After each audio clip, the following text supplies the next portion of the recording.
Bonjour à tous, bienvenue sur BioMinds Academy. Alors dans cette vidéo, laisse-moi te dire que tu deviendras un pro de l'anatomie. Aujourd'hui, on va parler du segment des membres supérieurs. On va parler des membres supérieurs.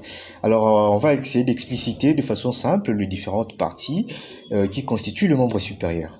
Laissez-moi vous présenter d'abord le membre supérieur.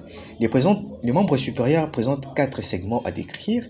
Nous avons le premier segment qui est constitué premièrement du scapula et de la clavicule qui forment ce qu'on appelle la ceinture scapulaire.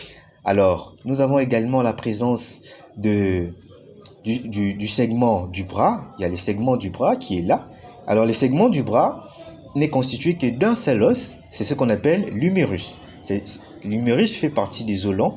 Alors, il présente 4 segments à décrire. Nous avons premièrement l'épiphyse proximale, les corps ou diaphyse qui est là, les corps ou diaphyse, et l'épiphyse distale parce que c'est éloigné de la racine tout simplement. Alors on parlera également des segments de l'avant-bras. Les segments de l'avant-bras est constitué de deux os. Les segments de l'avant-bras est constitué de deux os.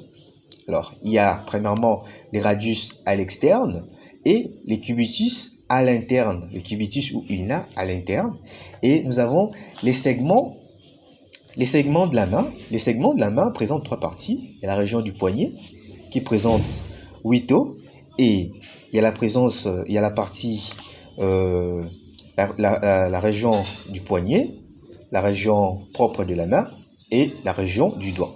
Alors la région propre de la main, est constituée du premier métacarpien, deuxième, troisième, quatrième et cinquième métacarpien.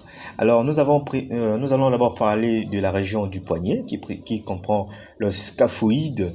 La rangée supérieure, nous avons l'os scaphoïde, l'os sémilunaire, l'os pisiforme et l'os pyramidal.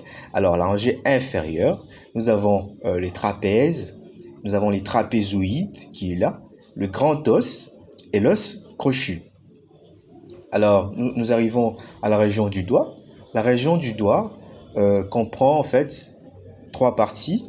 Nous avons les phalanges, phalangines et les phalangettes, sauf le pouce qui ne présente que 2 phalanges, les phalanges proximales et les phalanges distales qui est là.